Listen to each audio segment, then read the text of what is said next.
Gadis penyandang disabilitas ini dibawa oleh seorang pekerja sosial untuk bekerja di perusahaan sosial. Karyawan di sana sangat ramah. Mereka tidak pernah mendiskriminasi penyandang disabilitas. Apalagi, itu juga termasuk makanan dan akomodasi. Mendengar penjelasan pekerja sosial, Maria merasa sangat senang. Tapi setelah menandatangani kontrak untuk mulai bekerja, Maria benar-benar kecewa. Itu bukan kantor, melainkan pabrik ikan fermentasi. Maria takut dengan ikan. Dia pun ragu, tapi kepalanya dimasukkan ke baskom ikan oleh si bos.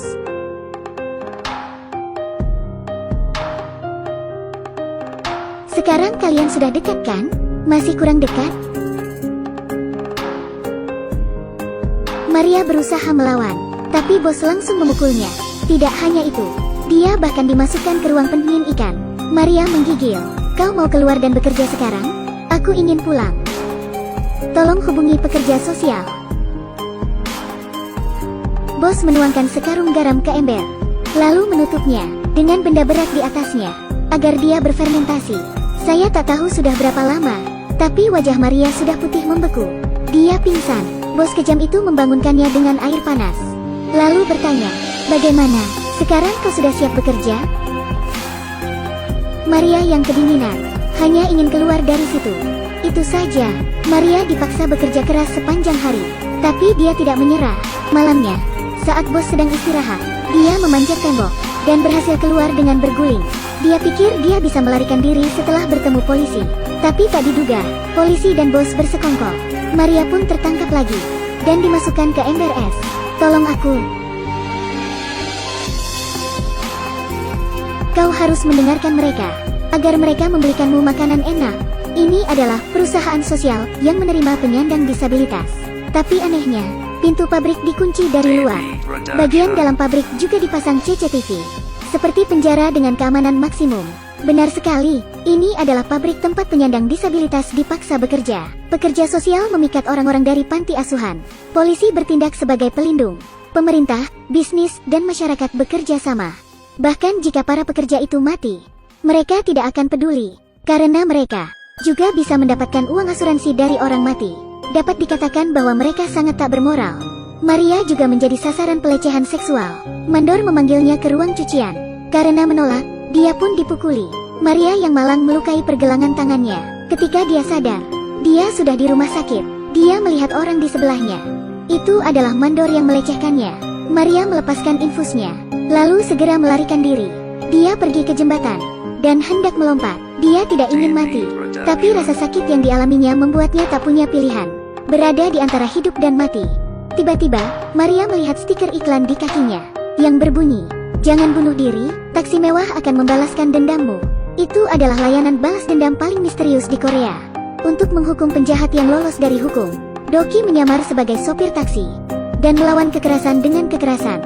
Target dari misi kali ini adalah gadis penyandang disabilitas. Mendengar hal yang dialami Maria, Doki mengantar Maria ke mesin permainan. Tombol kiri untuk balas dendam, tombol kanan untuk memaafkan. Maria mengingat perlakuan yang tidak manusiawi itu. Dia pun menekan tombol kiri. Dini hari berikutnya, Doki mengendarai taksinya. Dia berpura-pura memesan banyak saus ikan dan udang. Saat mereka menyiapkan pesanan, dia berpura-pura menjadi perampok, lalu merampok semua pesanan.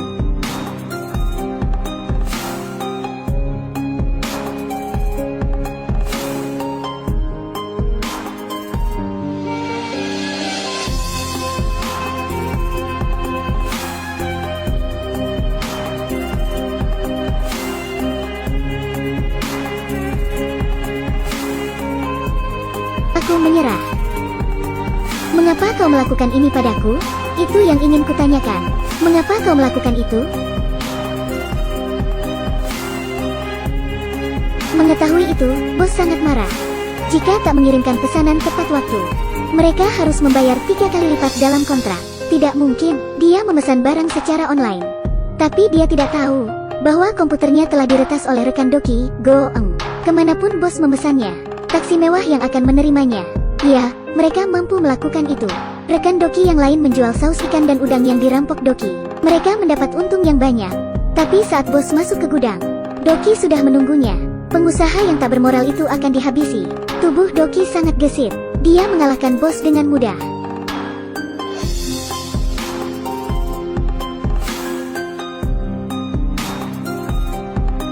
Tidak hanya itu, dia memasukkan kepala bos ke baskom ikan, juga memasukkannya ke ember es.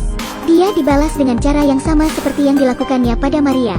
Selanjutnya giliran Mandor. Doki mengikat Mandor ke tiang, menjadi target bisbol. Jika terkena bola, dia bisa hancur.